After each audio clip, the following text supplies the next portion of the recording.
Les États-Unis accusent la Russie d'avoir utilisé des armes chimiques en Ukraine. Moscou nie ces allégations. Le Kremlin parle d'accusations sans fondement. Tête de liste de son parti en Italie aux élections européennes, Giorgia Meloni rêve de changer l'Europe.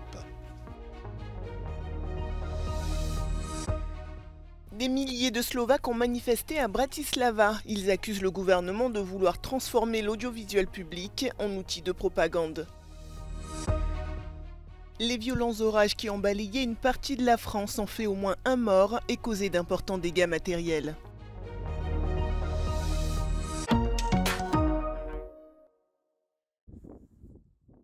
Washington accuse la Russie de recourir à des armes chimiques en Ukraine, telles que la chloropicrine. Il s'agit d'un produit suffocant, irritant pour les poumons, les yeux et la peau. Il provoque également des vomissements et des troubles digestifs. Son utilisation est interdite. Ce n'est pas la première fois que Moscou est pointé du doigt. À de nombreuses reprises, la Russie a été accusée par Kiev d'utiliser ce type d'armes. La Russie rejette en bloc ces allégations. Le Kremlin dit respecter les conventions sur les armes chimiques. Мы видели новости на этот счет. Как всегда, такие объявления звучат абсолютно голословно, ничем не подкреплены. Россия была и остается приверженной своим обязательствам по международному праву в упомянутой области. L'accusation américaine est intervenue le jour même où une attaque de missiles balistiques russes contre la ville portuaire d'Odessa a tué au moins 6 personnes et en a blessé 14 selon les autorités locales. Kiev attend une livraison d'armes et de munitions américaines. Cette dernière avait été retardée en raison de querelles politiques au Congrès américain, alors qu'à l'est de l'Ukraine, les conditions sur la ligne de front s'aggravent. D'après un porte-parole de l'armée ukrainienne, les combattants locaux tiennent bon face à la poussée des forces russes, mais les soldats russes sont plus nombreux et mieux équipés. Le Kremlin a d'ailleurs amassé des troupes dans la région de Donetsk, afin de percer la ligne de défense ukrainienne. Ce qui provoque des évacuations de civils, comme ici dans la région de Soumy, située à quelques encablures de la frontière russe. Mercredi, plusieurs personnes ont été contraintes d'abandonner leur maison pour trouver refuge dans d'autres endroits plus sûrs. De nombreuses familles avaient déjà quitté les régions frontalières, mais l'exode s'est intensifié il y a peu.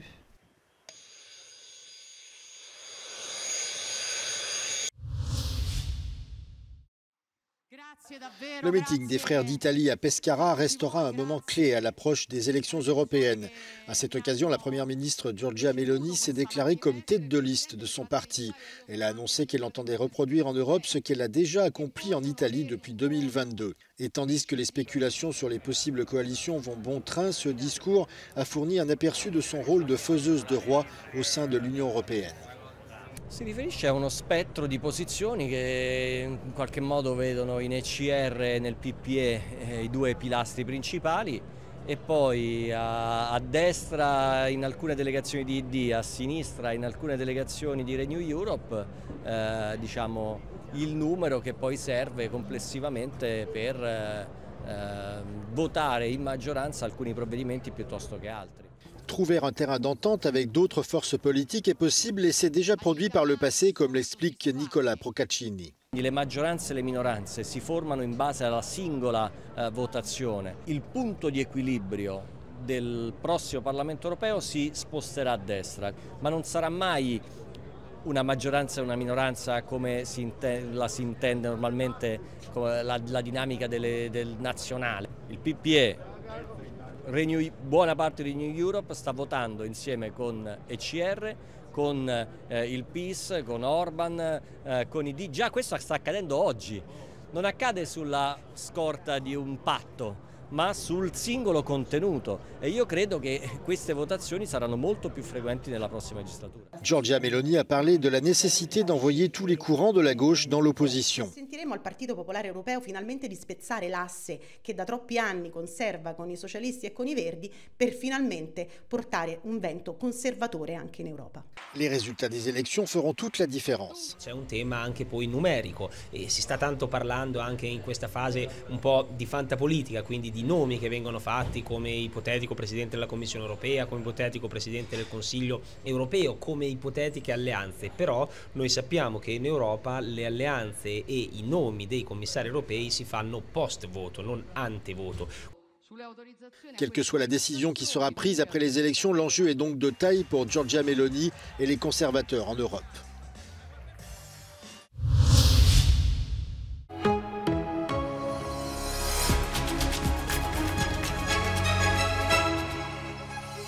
Ciao, mi chiamo Francesco, sono insegnante di scuola elementare a Vienna. Il più grande problema dell'istruzione in Austria al momento è la mancanza di personale e se fossi eletto parlamentare europeo vorrei ridare dignità a questo lavoro affinché lo stipendio sia adeguato alle mansioni da svolgere e agli anni di studio per far sì che ci siano più insegnanti per migliorare la qualità dell'insegnamento.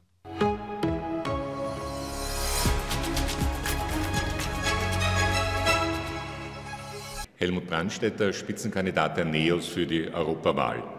Ich zähle mich zur glücklichsten Generation, die je in Europa aufgewachsen ist. Und ich hatte alle Möglichkeiten, auch im Ausland zu studieren, in Brüssel bei der Kommission zu arbeiten. Und ich möchte, dass wir dieses Europa für die nächsten Generationen noch besser machen. Ganz konkret, jeder Jugendliche soll die Chance und die Möglichkeit haben, im Ausland zu studieren, zu lernen, auch zu arbeiten. Dass wir ein gemeinsames Europa für uns machen und auch in Sicherheit leben.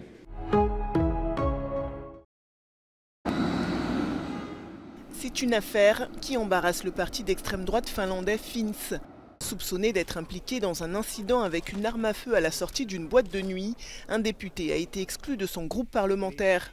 L'annonce a été faite par la ministre des Finances, qui est également leader du parti.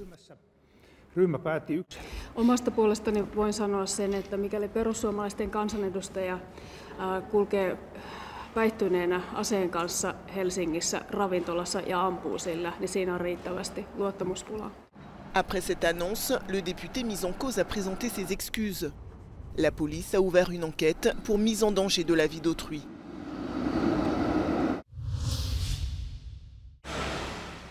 Au lendemain des violents orages qui ont touché une partie de la France, à Courmelles dans l'Aisne, l'heure est au bilan.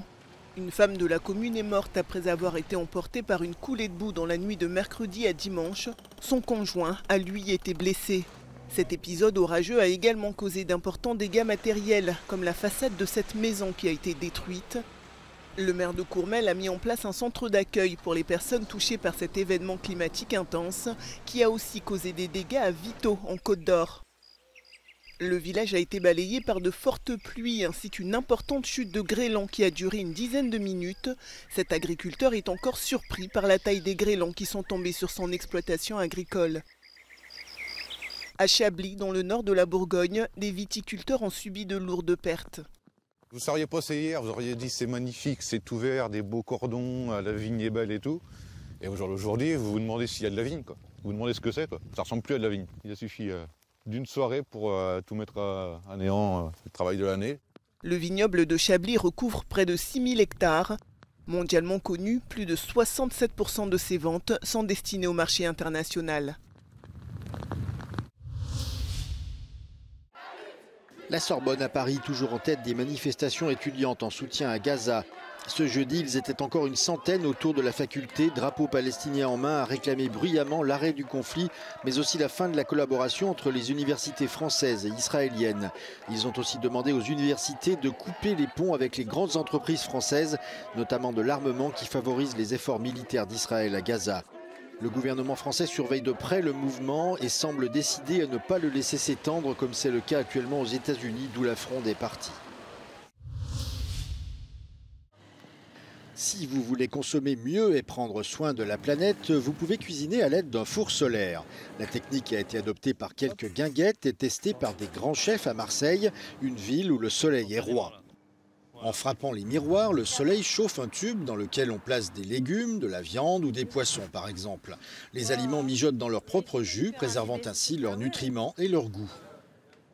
Même si la cuisson prend un peu de temps, l'énergie est bien sûr gratuite, ce qui de nos jours n'est pas négligeable.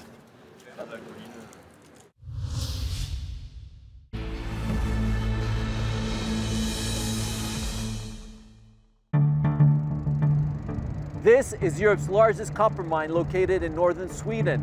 Copper, along with 33 other raw materials, is considered critical for Europe's economy, which is why in the next 5 years, governments across the bloc we'll be pushing for projects like this one on European soil. I've come here to see what this means for the mining industry, for local communities, and for Europe's future.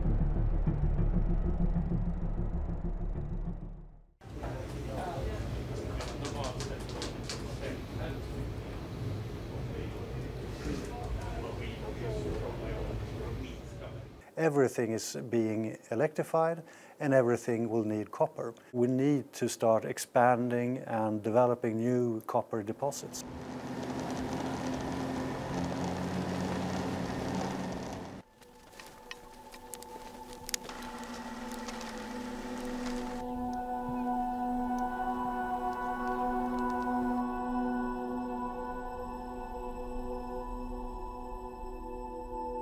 We know how much a mine affects a reindeer herding community.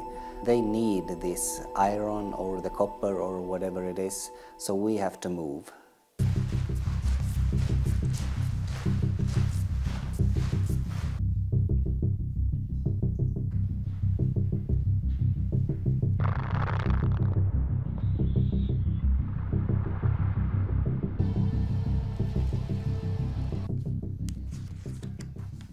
Depending on any country or a region for our raw material supplies, it could entail risks for Europe in the future. I think it is very possible that we will see some local opposition when it comes to opening a new mine.